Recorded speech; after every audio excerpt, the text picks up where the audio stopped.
Welcome.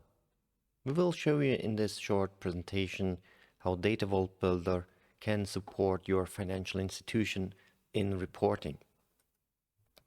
The challenge today is not that we don't have enough data, but that we have a lot of data in different IT systems, that they change constantly, that there are corrections as well for past transactions.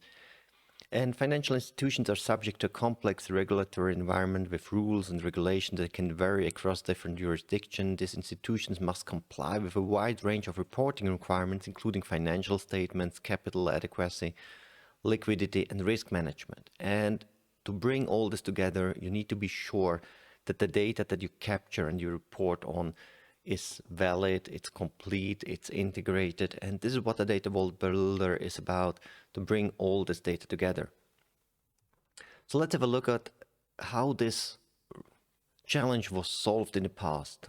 Even already in the 1980s, financial institutions invested heavily in data warehousing, but they used a lot of different tools for data modeling, ETL, data transfers, for creating structures in databases, for deploying the different versions of code between different environments. They used separate tools for data profiling, pattern generators, stuff like that. And then at the end, something for orchestration and scheduling, and wrote documentations manually. And this did work out when we had like teams of 10 to 15 people solving even smaller problems. But we had a lot of expertise in these teams, the costs were immense, and the failure rate for this kind of project was very, very high. I think some researchers estimate that it was higher than 50%.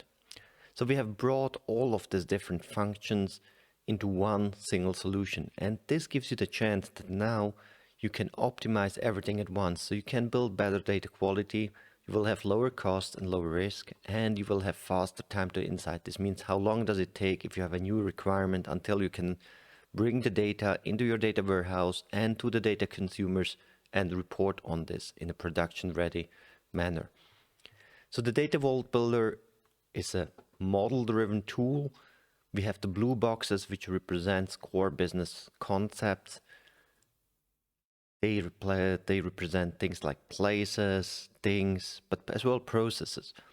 We have relations, and we have subject areas, grouping stuff together. In data mesh terminology, this would be a data domain, and we have different attributes that are captured about this business concept.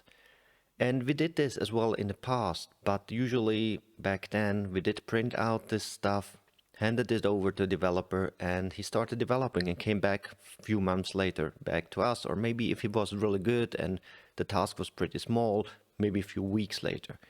Now here the difference is in the Datavault Builder that we translate it immediately in real time into working code. This means while you're modeling, you can see what the results are. You can see as well how the data is matching the requirements, and you can adapt your design if necessary in real time.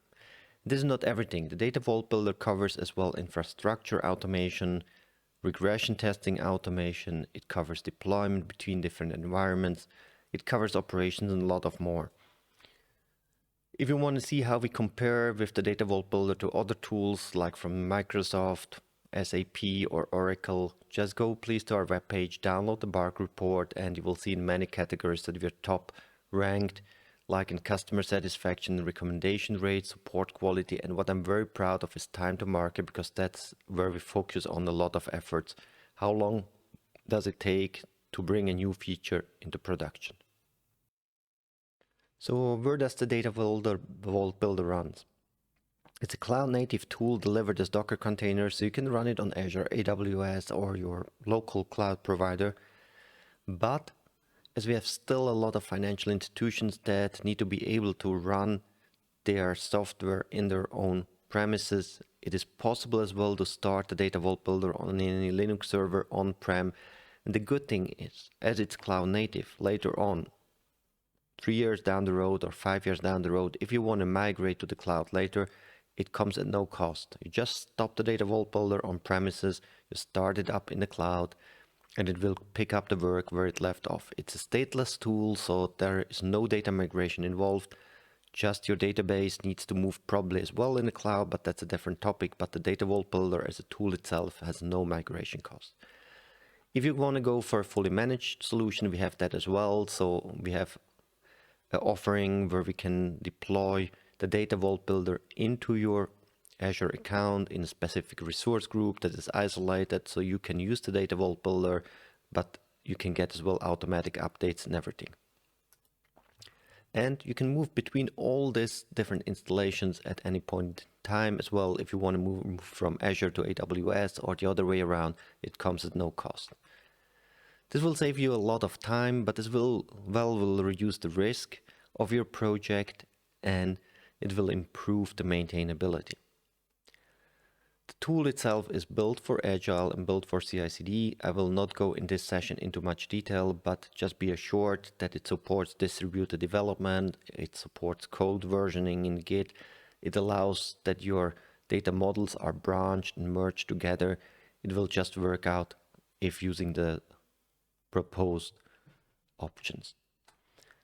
Just to get an overview before we go in the live demo, what we will see in the live demonstration, what we can't.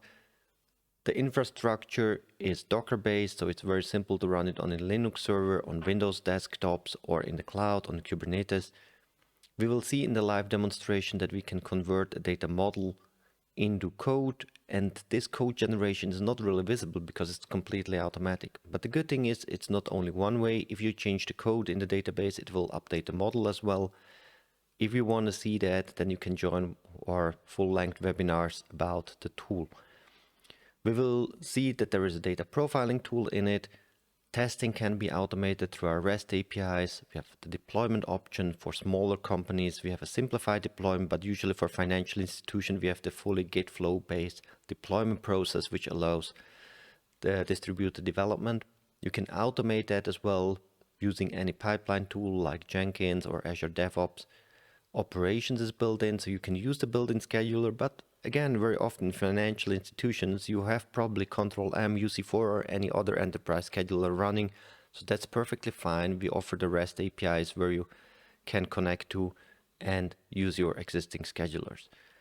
If it's relevant for you, then we can show you how to achieve high availability at no extra cost. And while we're doing all this modeling exercise, documentation, data lineage is generated. So for your auditability, you have already all the documents necessary. And for everything that we do, there are REST APIs, so you can automate even steps further.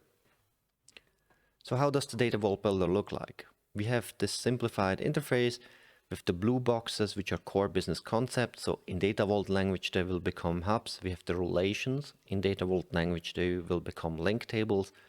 And we have the subject areas or data domains, grouping just stuff logically together. So if you're familiar with logical and conceptual data modeling, you will be very fast in picking up what the data model is about. And it's really displayed that simple, so you can use it as means of communications to your business users. And this is the good thing, that you start with the business view, you get the business terms in, you involve the business users, and they will understand later on what the data is about, and they can verify if what you deliver them as data makes any sense.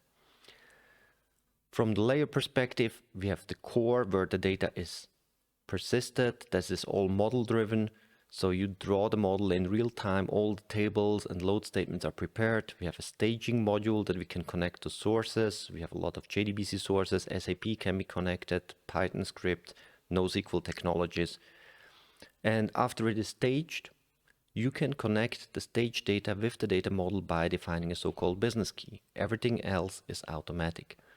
If you have the data staged already with your existing processes like some Informatica ETL loads or using Azure Data Factory, that's perfectly fine as well. We can pick it up from there after the staged data arrived in the database.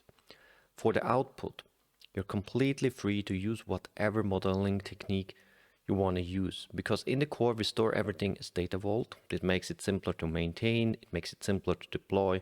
But if your reporting tool like Cognos or SAP Business Objects require you to have a third normal form structure for reporting, that's fine. You can define it here. If you have something like Tableau, Click, or Power BI, you can go here in the dimensional model and create facts and dimensions. If you have data scientists that use flat tables like the loading into pandas data frames, perfectly fine as well. And if you're creating a data mesh, you can create data products here as well. And here is the big difference to classical data warehousing, that we have moved the business rules based on the Datavault standards at the end. So you can create your virtual rules and test them very quickly and output them very quickly. But if for auditability reasons, and this might be that in your situation, if you're reporting for Basel II, 3 or other legal frameworks, you need to materialize back the results of your calculations into the core data warehouse, and this is built in that you can store the data that you calculated into the business vault. So what is the special challenge in financial institutions with temporality?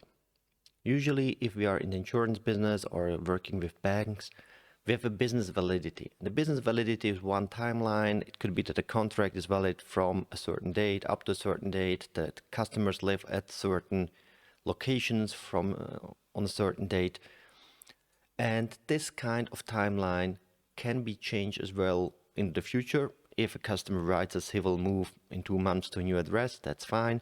But sometimes as well, it can be corrected in the past. Like some customer writes us, hey, I did move 2 weeks ago, please can you correct my address? Or if they order some correction or changes to their contracts, maybe as of end of year, maybe they write already in September, but it could be that you process it because you have a lot of letters arriving end of the year only in January, that something changed already that passed at the end of the year. So the validity is disconnected from the time where you record this kind of changes. So you have at least 2 timelines, and they're important. Certain insurance businesses and banks have more timelines, but let's concentrate that you have at least 2.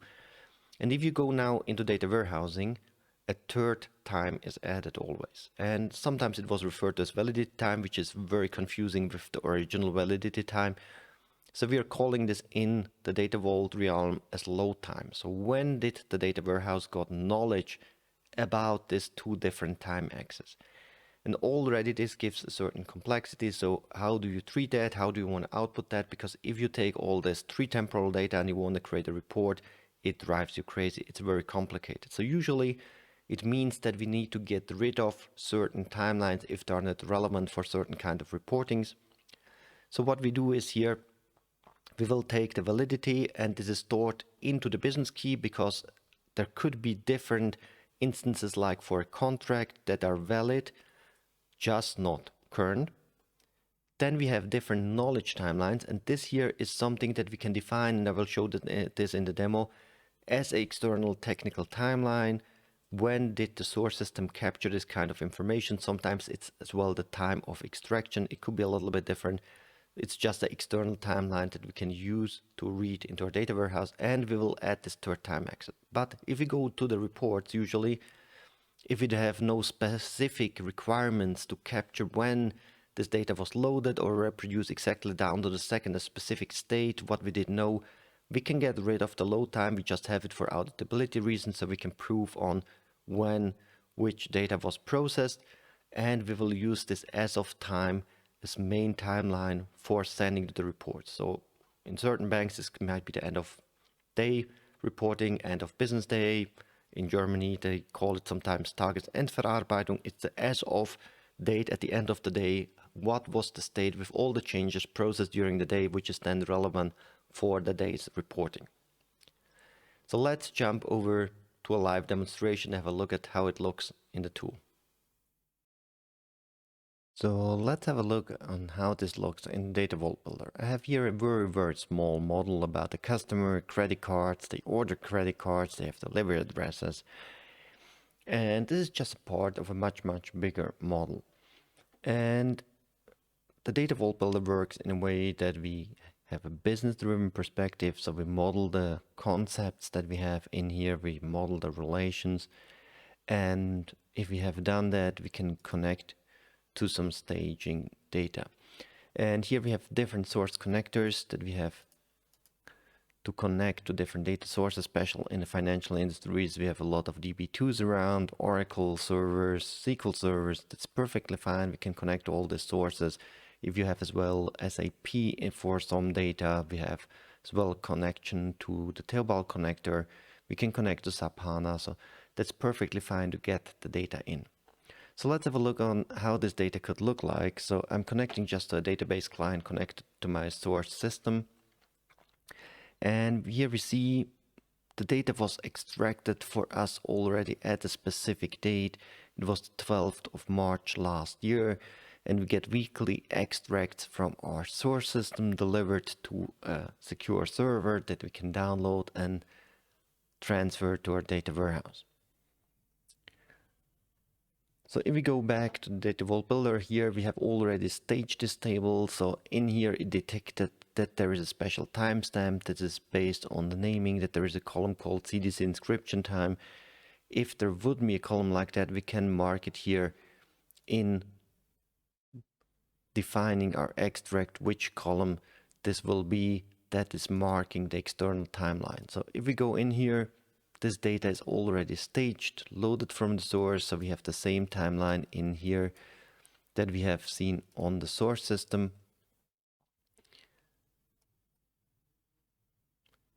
In fact, it's already next week that I staged here. And then we define, like in the normal Datavault load, just a business key to be loaded into our hub. And here we have only the customer ID. We don't have here any timeline defined because this was already defined while defining the staging. All the loads are created automatically. They can be triggered directly here in the tool. And while we're modeling this in a very simple steps, in the background, the tool is automatically writing for you the data lineage. We can filter for that. We see exactly how the data flow is running. Automatically, it creates for every source system that we're creating here, automatic job, which will run everything in the right order. So we don't need to take care of the technical details, just about the definition of the business problem, stage the data, define what the business key is, and everything is happening automatically. So if we look at the data that will be loaded in here, it is loaded with STD type 2 historization based on this external timeline, but it is doing insert only historization. So if you look on the different timestamps that we're loading here, we will see that 3 different days were loaded, the 12th, the 19th, and the 26th. But we don't store here yet any valid 2. So this allows us as well backwards correction later on if there are redelivers and stuff like that. So the Datavault builder will take care of all of these problems. It will take care of data compression. So in case if a data row didn't change between different deliveries, it will already store only the changed values and tag it that it was redelivered, but nothing changed. And now if we want to access this data, it is difficult because now we have a bitemporal history. While loading the data here into the core, it took the external timeline as the leading timeline. It added a load time timeline to mark when the data warehouse got knowledge about this information. But automatically, if we go to the next layer, we can here visually select which kind of columns we want to output. And it's already taking care of optimizing the retrieval of this by creating some temporal indexes called PIT tables, point-in-time tables, and it will do all the technical querying in the background. The result is that we get exactly the kind of interface that we need, and we will get here not only when the data became valid, but until when it was valid. So we can take one of our customers here and just have a look at if there's something changed for this customer. We can sort here by the timeline when it was loaded, and we see that over time the values for this customer, they change, what the values were at specific point in times, and that the last record is valid until infinity. Additionally, we could put on some business rules, but then this is already generic part here that is affecting as of now data, as of then data.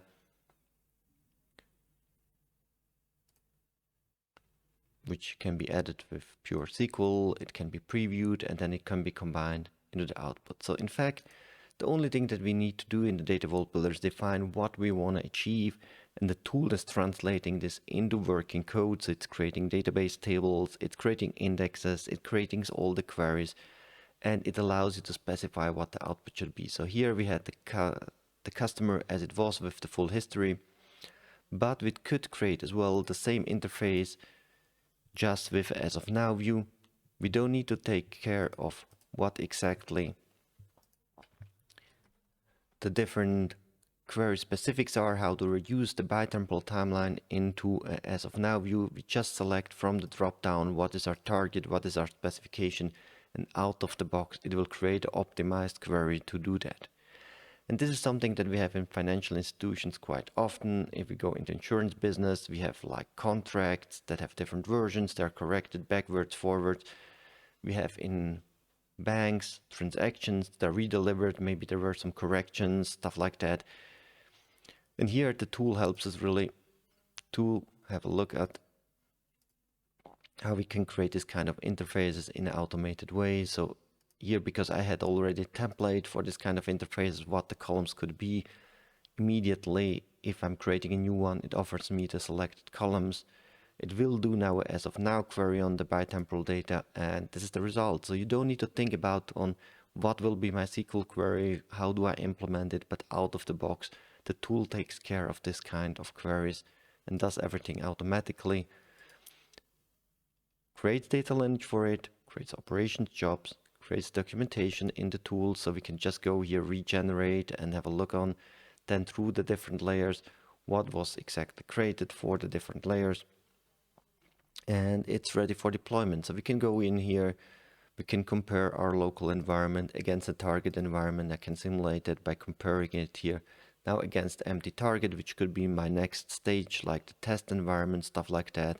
It will show me exactly the list of differences. I can select objects. It will create a deployment script. So it's really covering everything around the development process just by specifying what you want to achieve.